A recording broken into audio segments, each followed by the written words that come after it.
കൂട്ടുകാരെ, എന്നെ വിശ്വസിക്കൂ, നിങ്ങളുടെ കണ്ണുകൾ അതിശക്തമായി മാറും. ജീവിതത്തിൽ ഒരിക്കലും നിങ്ങൾക്ക് നേത്രസംബന്ധമായ യാതൊരു പ്രശ്നങ്ങളും ഉണ്ടാകില്ല. കൂടാതെ ദൂരെയുള്ള കാഴ്ചകൾ പോലും നിങ്ങൾക്ക് വ്യക്തമായി കാണാൻ സാധിക്കും. ഇതിനായി നിങ്ങൾ ഒരു കാര്യം മാത്രം കഴിച്ചാൽ മതി. അത് എന്താണെന്ന് ഒരു കഥയിലൂടെ നമുക്ക് മനസ്സിലാക്കാം. ഒരിക്കൽ സ്വന്തം കണ്ണുകളെ ഓർത്ത് വളരെ വിഷമിച്ചിരുന്ന ഒരു യുവാവ് ആയുർവേദത്തിൽ വലിയ പണ്ഡിതനായ ഒരു ഗുരുവിന്റെ അടുത്തെത്തി.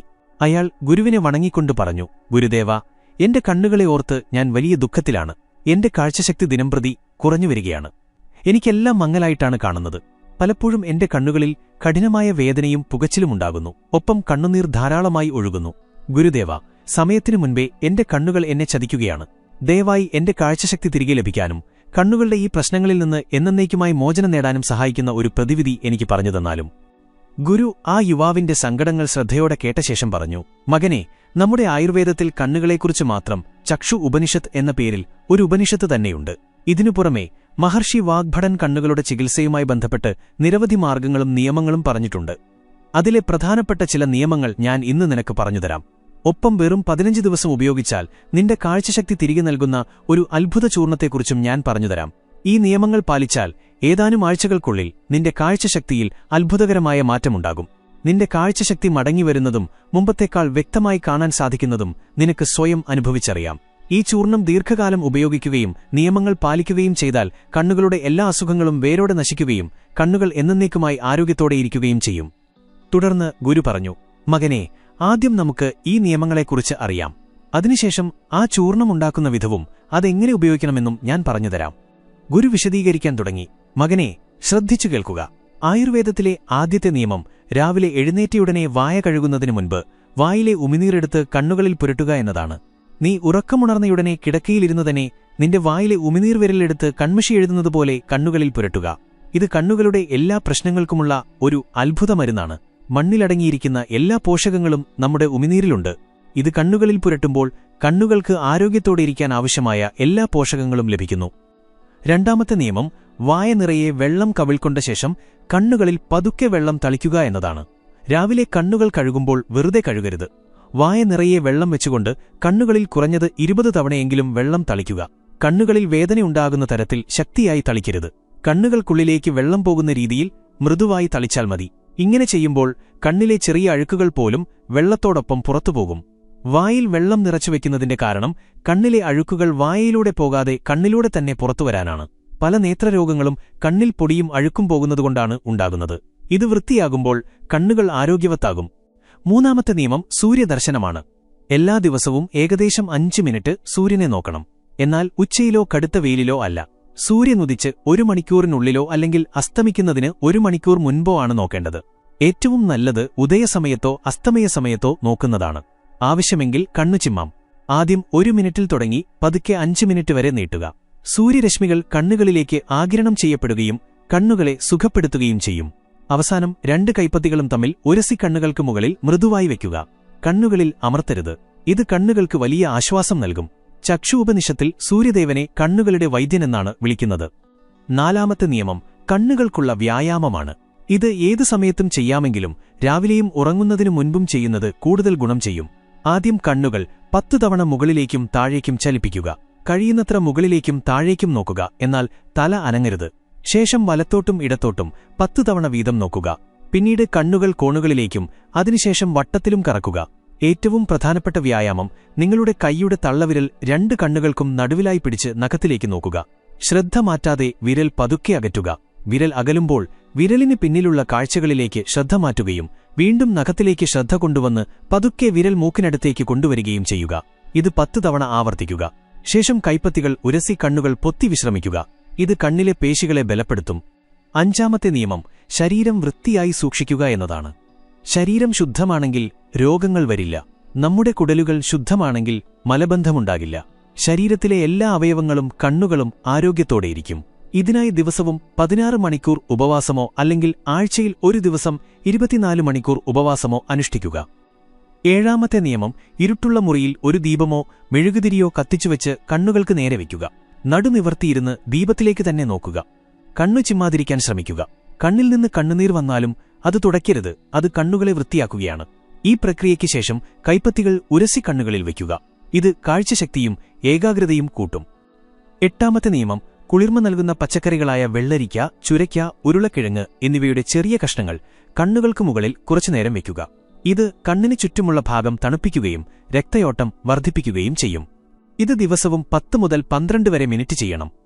9ാമത്തെ നിയമം, തലയിലേക്ക് രക്തയോട്ടം കൂട്ടുന്ന വ്യായാമങ്ങളായ ശീർഷാസനം പോലുള്ളവ ചെയ്യുക.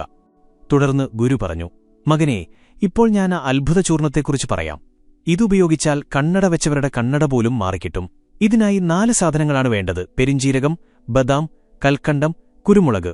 ആദ്യം പെരിഞ്ജീരകം തവയിലിട്ട് ചെറുതായി വറുക്കുക. ഇത് കണ്ണിനും ദഹനത്തിനും വളരെ നല്ലതാണ്. സുഗന്ധം വരുന്നതുവരെ വറുക്കുക. പിന്നീട് ബദാം ചെറുതായി വറുക്കുക. ഇതിൽ വിറ്റാമിൻ എ ധാരാളമുണ്ട്. ഇവ രണ്ടും നന്നായി പൊടിക്കുക. അതിനുശേഷം കൽക്കണ്ടം നന്നായി പൊടിക്കുക. പിന്നെ 10 മുതൽ 15 വരെ കുരുമുളകെടുത്ത് നന്നായി പൊടിക്കുക. കുരുമുളക് കണ്ണുകൾക്ക് വളരെ നല്ലതാണ്. ഈ 4 കാര്യങ്ങളും ഒന്നിച്ചു കലർത്തുക. ഈ ചൂർണം ദിവസവും രാവിലെ വെറും വയറ്റിൽ ഇളം ചൂടുവെള്ളത്തിലോ 1 ഗ്ലാസ് പാലിലോ 1 സ്പൂൺ കഴിക്കുക. ഇത് കണ്ണുകൾക്കും ദഹനത്തിനും ബുദ്ധിക്കും വളരെ നല്ലതാണ്. മകനേ, ഇന്നത്തെ കാലത്ത് ഏറ്റവും പ്രധാനപ്പെട്ട കാര്യം സ്ക്രീൻ ഉപയോഗം കുറയ്ക്കുക എന്നതാണ്. മൊബൈൽ, ലാപ്ടോപ്പ് എന്നിവയിൽ നിന്നുള്ള വെളിച്ചം കണ്ണുകൾക്ക് ദോഷകരമാണ്. രാത്രി 8 അല്ലെങ്കിൽ 9 മണിക്ക് ശേഷം സ്ക്രീനുകൾ ഉപയോഗിക്കാതിരിക്കാൻ ശ്രമിക്കുക. ഇടവേളകൾ എടുക്കുക. ഭക്ഷണത്തിൽ വിറ്റാമിൻ എ, സി എന്നിവ അടങ്ങിയ ക്യാരറ്റ്, ഓറഞ്ച് എന്നിവ ഉൾപ്പെടുത്തുക. മറ്റൊരിക്കൽ ഒരു ആയുർവേദ ഗുരുവിന്റെ അടുത്ത് ഒരു യുവാവ് വന്നു പറഞ്ഞു, ഗുരുവേ, എന്റെ ദഹനപ്രക്രിയ വളരെ മോശമാണ്. എന്ത് കഴിച്ചാലും ദഹിക്കുന്നില്ല. ഗ്യാസ് ശല്യമുണ്ട്. വയറ് നിറഞ്ഞതുപോലെ തോന്നുന്നു. വിശപ്പില്ല. മുഖത്ത് പാടുകളുണ്ട്. മലബന്ധവുമുണ്ട്. പല മരുന്നുകൾ കഴിച്ചിട്ടും ഫലമില്ല. ഇതിനൊരു പരിഹാരം പറയണം. ഗുരു പറഞ്ഞു, മകനേ, നിന്റെ പ്രശ്നങ്ങളുടെയെല്ലാം കാരണം ഭക്ഷണം ദഹിക്കാതെ വയറ്റിൽ കിടന്ന് അഴുകുന്നതാണ്. നമ്മുടെ വയറ്റിലുള്ള ജഠരാഗ്നി മന്ദഗതിയിലാകുമ്പോഴാണ് ഇങ്ങനെ സംഭവിക്കുന്നത്. ഇത് പരിഹരിക്കാൻ 4 നിയമങ്ങൾ പാലിക്കണം. 1ാമത്തെ നിയമം, പാകം ചെയ്ത ഭക്ഷണം 3 മുതൽ 5 മണിക്കൂറിനുള്ളിൽ കഴിക്കുക. പാക്കറ്റുകളിൽ വരുന്നതും പഴയതുമായ ഭക്ഷണങ്ങൾ ഒഴിവാക്കുക.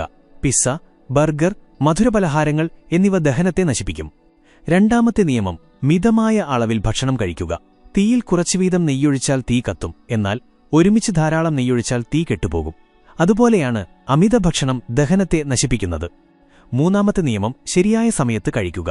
രാവിലെ നല്ല ഭക്ഷണം, ഉച്ചയ്ക്ക് 12നും 1നുമിടയിൽ ഊണ്, വൈകുന്നേരം 6നും 7നുമിടയിൽ ലഘുവായ അത്താഴം. കഴിച്ചയുടനെ ഉറങ്ങരുത്.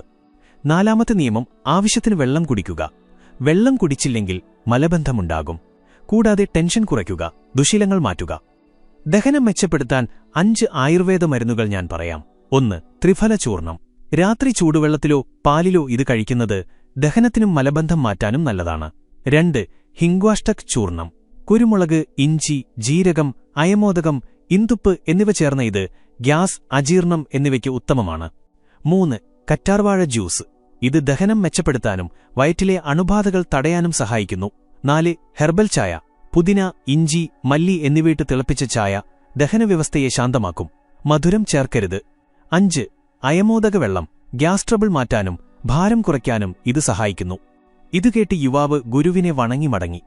ഒരിക്കൽ ഒരു രാജാവ് സന്യാസം സ്വീകരിക്കാൻ ബുദ്ധന്റെ അടുത്തെത്തി. ബുദ്ധൻ ഒരു വ്യവസ്ഥ വെച്ചു. നിന്റെ വസ്ത്രങ്ങളും ചെരിപ്പും അഴിച്ചുവെച്ച് നഗ്നനായി സ്വന്തം ശരീരത്തിൽ ചെരുപ്പുകൊണ്ട് അടിച്ചുകൊണ്ട് രാജ്യത്തെ തെരുവിലൂടെ ഒരു വട്ടം നടക്കണം. രാജാവിന് മടി തോന്നിയെങ്കിലും സന്യാസം വേണമെന്നുള്ളതുകൊണ്ട് അദ്ദേഹം അങ്ങനെ ചെയ്തു. ശിഷ്യന്മാർ ബുദ്ധനോട് ചോദിച്ചു, ഭഗവൻ, അങ്ങ് കരുണാമയനല്ലേ? എന്തിനാണ് ഇത്ര കഠിനമായ വ്യവസ്ഥ വെച്ചത്? ബുദ്ധൻ പറഞ്ഞു, നിങ്ങൾ വന്നപ്പോൾ നിങ്ങൾക്ക് വലിയ അഹങ്കാരമുണ്ടായിരുന്നില്ല. എന്നാൽ ഇദ്ദേഹം വലിയൊരു രാജാവാണ്. അഹങ്കാരവും വളരെ വലുതാണ്. വലിയ അസുഖത്തിന് വലിയ മരുന്ന് തന്നെ വേണം. സ്വന്തം പ്രജകൾക്ക് മുന്നിലൂടെ ഈ അവസ്ഥയിൽ പോകുമ്പോൾ അയാളുടെ അഹങ്കാരം പൂർണ്ണമായും ഇല്ലാതാകും.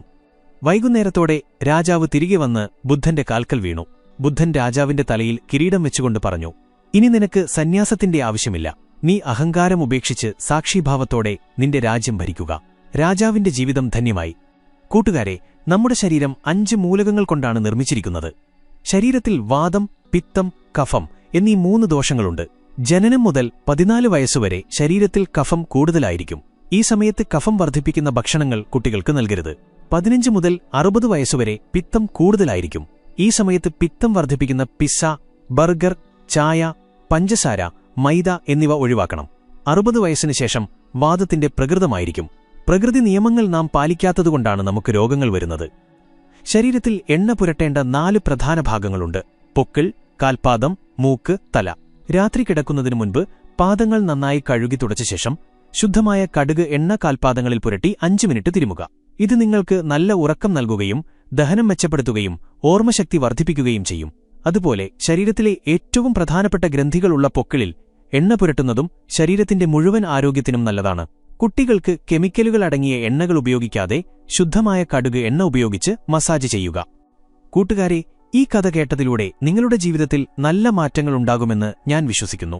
ഈ വീഡിയോയിൽ നിന്ന് നിങ്ങൾക്ക് എന്ത് പഠിക്കാൻ കഴിഞ്ഞു എന്ന് കമന്റ് ചെയ്ത് അറിയിക്കുക. നിങ്ങളുടെ കുടുംബാംഗങ്ങൾക്കും പ്രിയപ്പെട്ടവർക്കും ഈ അറിവുകൾ ഷെയർ ചെയ്തു കൊടുക്കുക.